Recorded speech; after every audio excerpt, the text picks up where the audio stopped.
Assalamualaikum warahmatullahi wabarakatuh.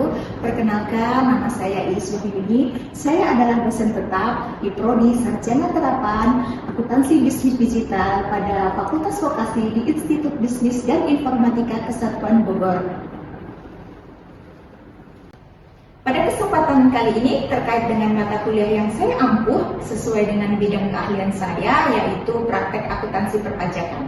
Mata kuliah ini ditujukan untuk mahasiswa semester 6 pada program studi Sarjana Terapan Akuntansi Bisnis Digital pada Fakultas Vokasi di Institut Bisnis dan Informatika Kesatuan. Mata kuliah praktek akuntansi perpajakan ini memiliki bobot 3 SKS. Mata kuliah ini disampaikan dengan metode DIA, yaitu Delivery, Interaction, and Assessment, dan diselenggarakan dengan 16 pertemuan tatap muka dengan rincian 14 kali pertemuan kuliah dan 2 kali pertemuan UTS dan UAS. Pada mata kuliah ini, aspek penilaian terdiri dari beberapa poin. Pertama, penilaian dari kehadiran dengan persentase sebesar 10%, sedangkan untuk tugas atau lab itu sebesar 20%, kuis 10%, ujian tengah semester dan ujian akhir semester bobotnya masing-masing 30%. Materi ini membahas pertama, terkait konsep dasar akuntansi perpajakan. Dan yang kedua, menjelaskan hubungan laporan keuangan fiskal dan laporan keuangan komersial.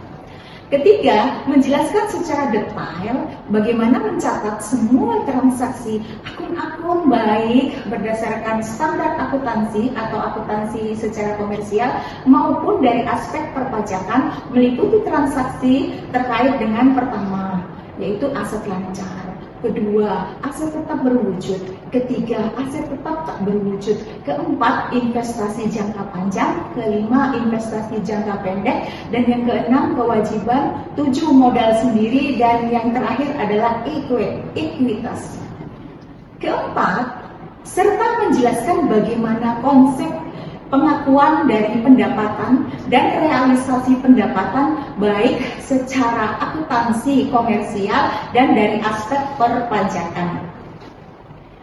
Kelima, tidak hanya itu, praktek akuntansi perpajakan juga menjelaskan bagaimana penetapan harga pokok penjualan dan beban-beban operasional perusahaan baik secara akuntansi komersial maupun dari aspek perpajakan, di mana beban-beban digolongkan menjadi 2, yaitu deductible expense dan undeductible expense, di mana luaran mata kuliah ini diharapkan mahasiswa dibekali teknik untuk menyusun rekonsiliasi fiskal.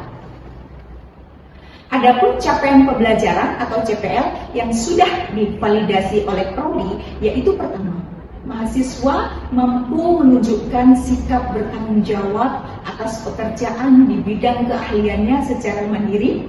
Kedua, mahasiswa mampu mengkaji laporan keuangan menggunakan data yang relevan untuk pengambilan keputusan.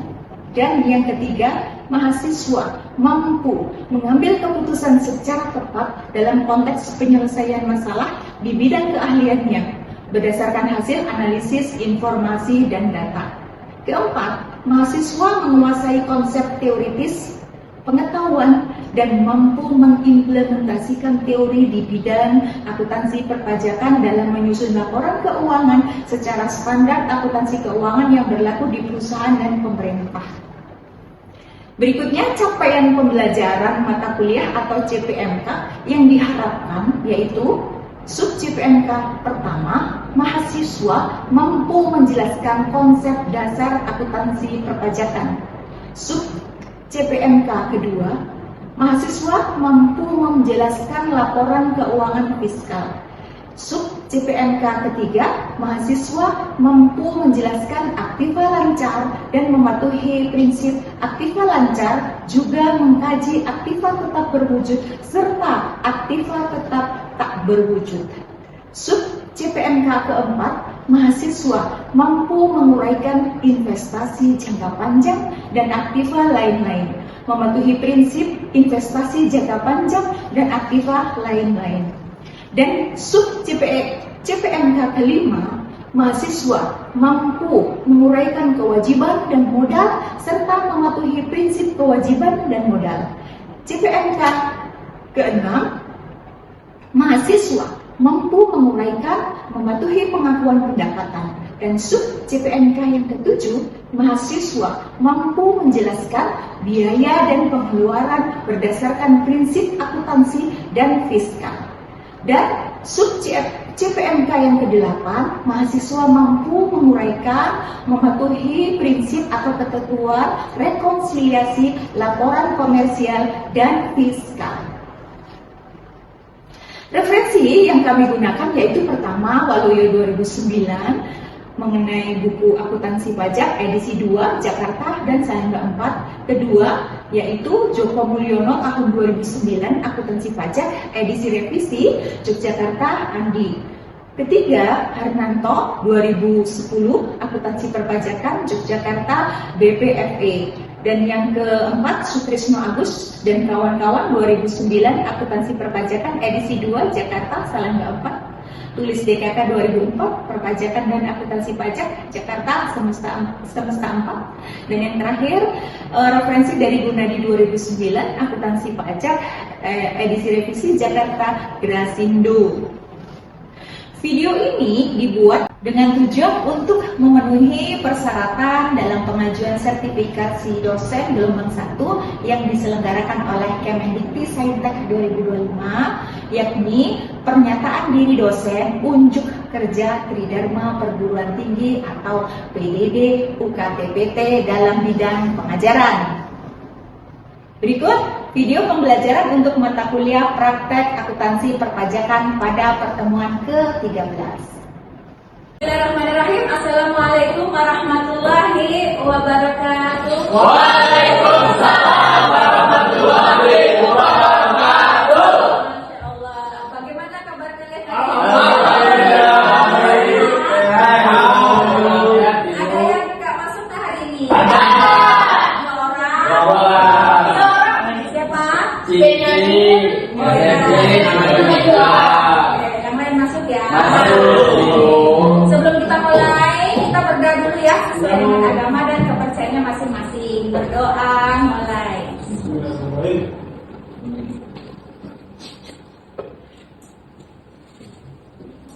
Berdoa selesai. Sebelum kita mulai materi hari ini, minggu kemarin ada tugas? Sudah mengerjakan? Sudah. Kita bahas bareng-bareng ya? Ya, oke. Yoga, dulu. Silahkan Pak Yoga. Nah, oh boleh. Yoga, silakan.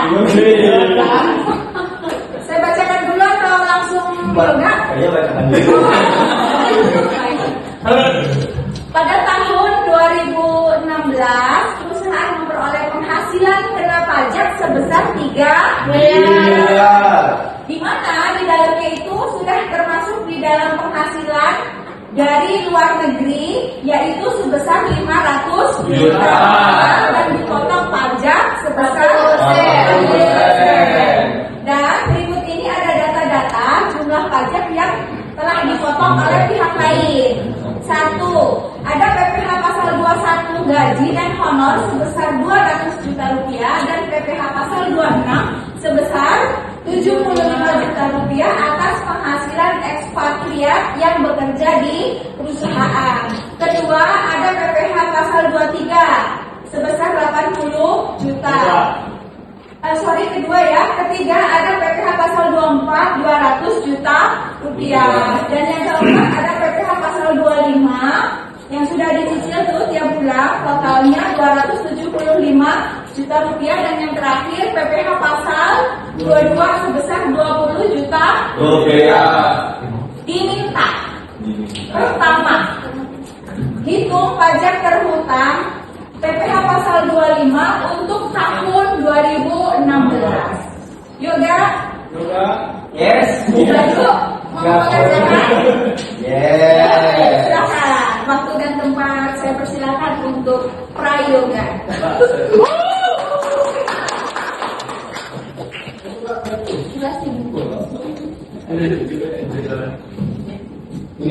waktu dong.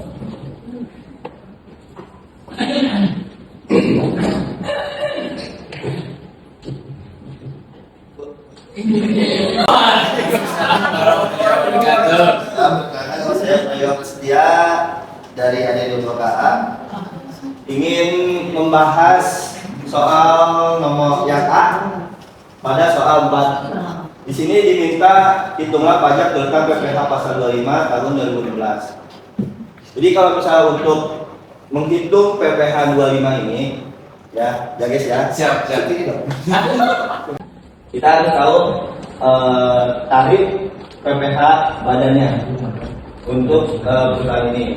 Dan tarifnya itu adalah 25% dari yang sudah ditentukan. Tinggal gini aja sih dari yang dihitung penghasilannya kena pajak sebesar 3 miliar. Langsung aja dikali sama dari PPh 25-nya, yaitu 25%. Dan ketemu hasilnya 750 juta rupiah untuk pajak yang terutang untuk 2016. Pasal berapa? Pasal 25. Gimana? Ada yang ditanyakan? Ada yang mengerti? Bagaimana jawaban Yoga? Betul nggak? Betul. Betul. Asik. Betul ya? Betul. Oke, terima kasih. Oke. Selanjutnya B itu PPh pasal 24 yang dapat dikreditkan. Jadi ini pajak-pajak yang sudah dibayar di muka mana saja yang boleh dikreditkan. Ayo silakan. Saudara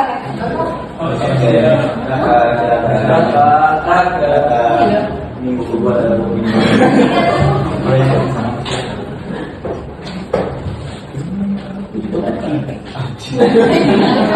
Maksudnya yang mana? Ini kan perusahaan ya memperoleh penghasilan dari luar negeri kan 500 juta dan sudah dipotong 40%. Artinya perusahaan sudah bayar pajak 200 juta nih. Tapi yang boleh dikreditkan maksimal rumusnya adalah ini hasilnya. Tapi yang boleh dikreditkan bisa berapa? 125 yang boleh.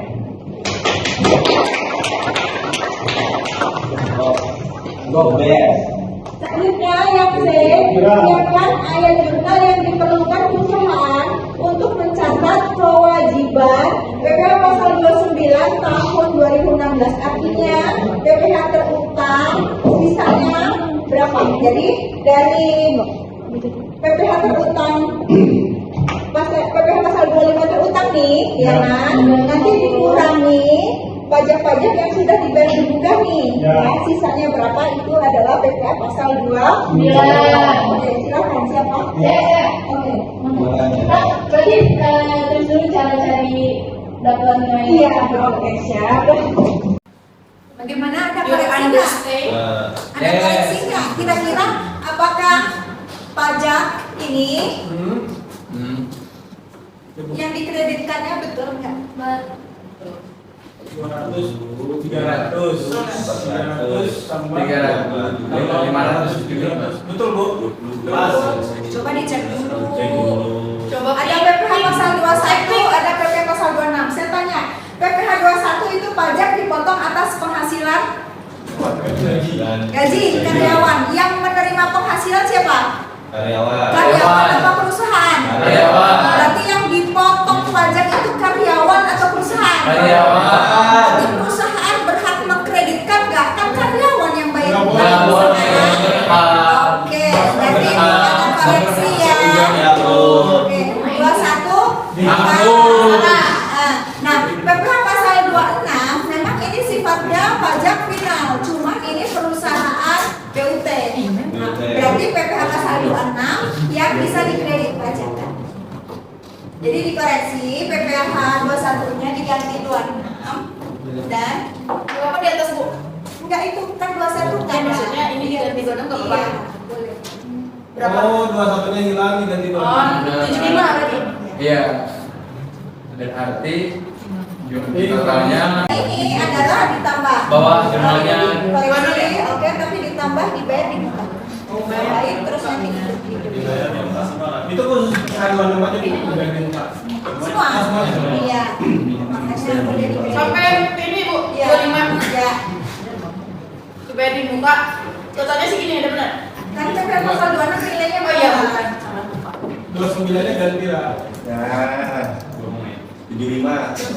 udah totalnya Udah, udah. Oke, betul ya. Yeay. Selamat yang bilang. Silakan direvisi. Oh, Oke, revisi.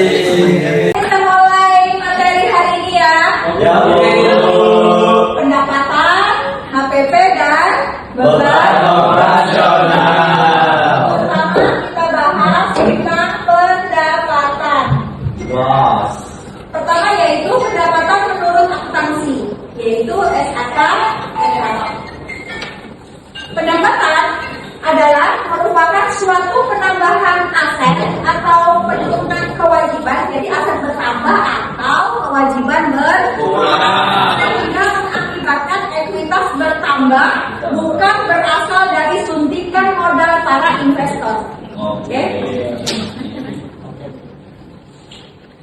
Kapan pendapatan itu dapat diakui? Itu dari 4 transaksi. Pertama, penjualan barang.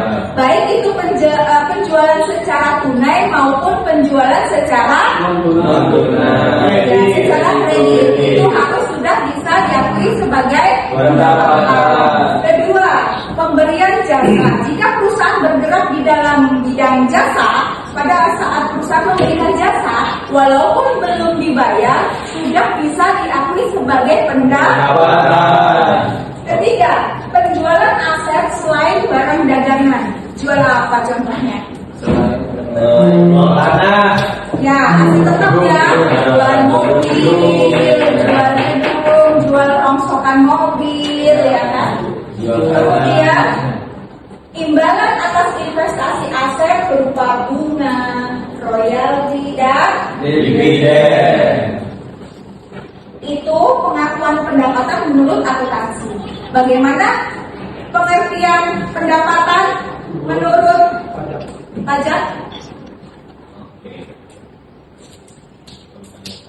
Yaitu setiap tambahan kemampuan ekonomis yang diperoleh wajib pajak, baik yang berasal dari Indonesia maupun dari luar Indonesia. Jadi kalian sebagai WP dalam negeri ini memperoleh pendapatan dari Indonesia, luar negeri dari manapun lah, dari seluruh penjuru dunia, pendapatan kalian akan dipotong pajak. Nah, menurut pajak ya, itu pendapatan itu nggak semua merupakan objek pajak. Artinya nggak semua pendapatan dipotong pajak. Ada yang merupakan objek pajak dan ada yang bukan objek pajak. Akuntansi bahwa HPP itu metode pencatatannya ada 2. Bisa berdasarkan periodik dan perpetual. Kalau periodik itu nyatetnya menggunakan akun per bulan. Sedangkan perpetual menggunakan akun nama produk itu langsung. Jadi jika perusahaan menggunakan pencatatan perpetual tanpa stock of name, udah langsung ketahuan stoknya. Karena langsung disebutkan dijual misalnya buku ini sekian. Kayak misalnya mobil ya, biasanya perpetual ini cocoknya untuk perusahaan yang kuantitinya tidak banyak, variasinya juga tidak banyak. Misalnya satu mobil. Sedangkan periodik ini cocoknya untuk perusahaan yang variannya banyak, kuantitinya banyak. Contohnya apa? Indomaret. Ya, jika ingin mengetahui stok, dia harus melakukan stok. Ini setiap periode. Selanjutnya beban operasional. Beban operasional dari aspek perpajakan ya itu digolongkan menjadi 2, yaitu deductible expense dan undeductible expense. Untuk deductible expense artinya beban tersebut boleh diakui sebagai beban operasional perusahaan, boleh mengurangi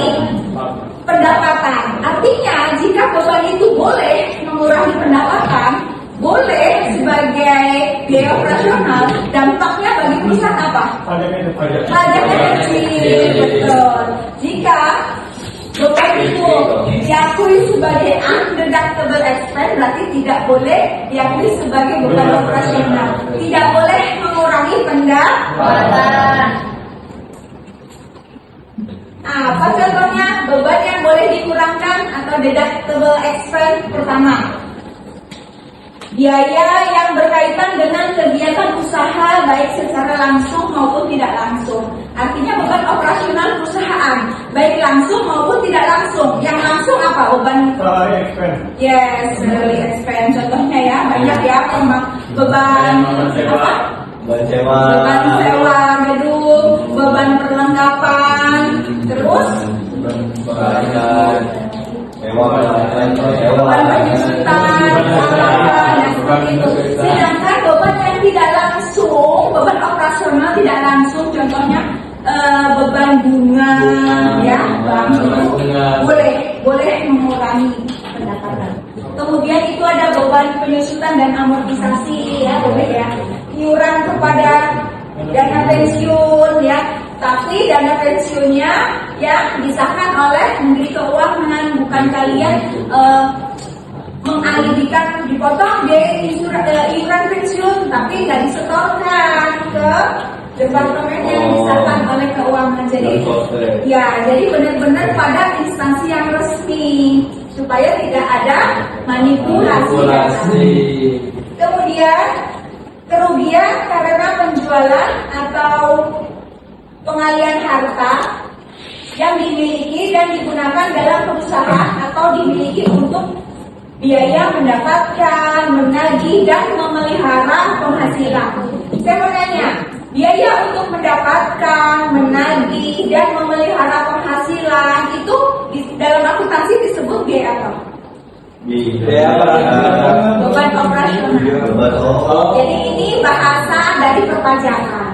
Ya, dalam akuntansi adalah beban operasional. Selanjutnya, jumlah yang melebihi kewajaran yang dibayarkan kepada pemegang saham atau kepada pihak yang mempunyai hubungan istimewa sebagai imbalan sehubungan dengan pekerjaan yang dilakukan. Misal saya punya usaha, ya, saya punya ponakan si Yoga jadi manajer marketing. Gajinya yang lain standarnya itu gaji marketing 10 juta. Yoga karena ponakan saya gaji 30 juta. Oh ya, setuju saya. Gak wajar. Gak boleh itu. Gitu ya, itu contohnya.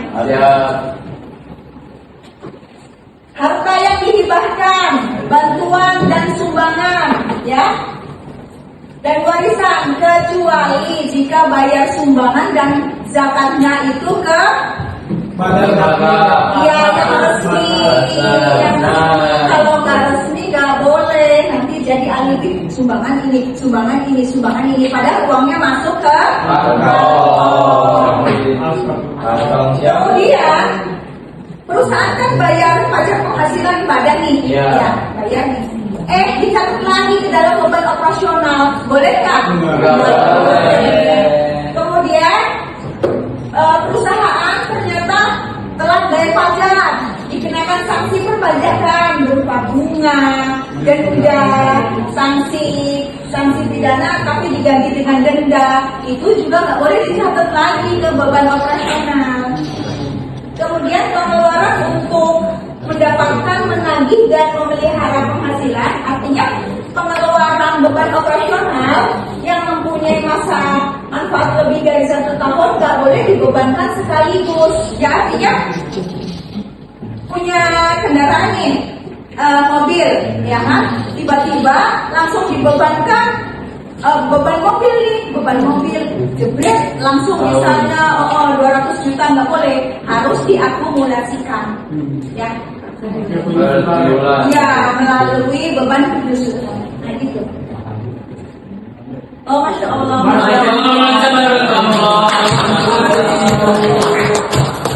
Kesempatan ini ada pertanyaan dulu nggak nih? Ada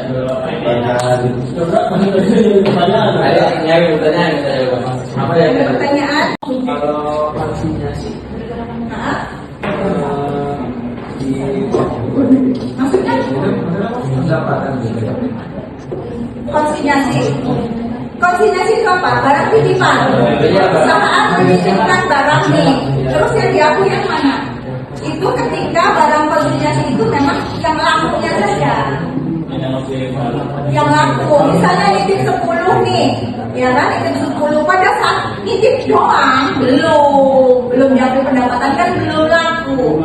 Diakui itu ketika barang yang dititipin ini real benar-benar sudah terjual, ya misalnya nitip 10 ternyata baru laku 3, yang diakui yang 3 bukan 10 yang dititipin.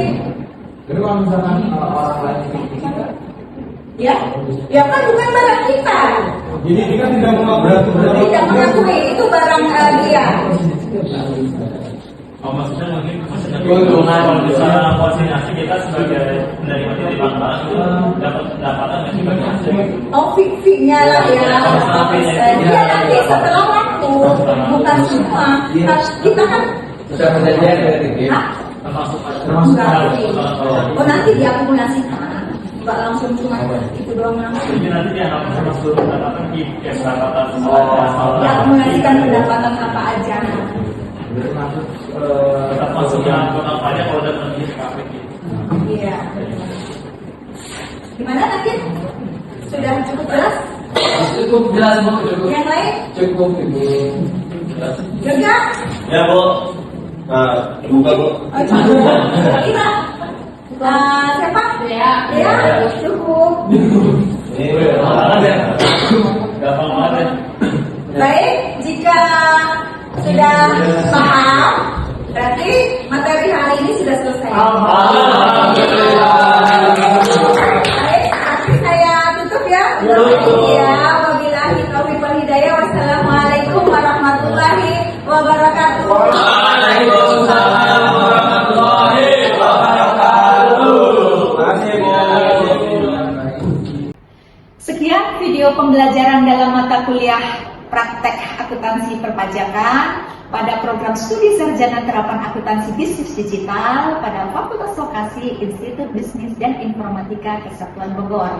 Semoga menjadi pertimbangan dalam proses pengajuan sertifikasi dosen. Akhir kata saya sampaikan ucapan terima kasih. Wassalamualaikum warahmatullahi wabarakatuh.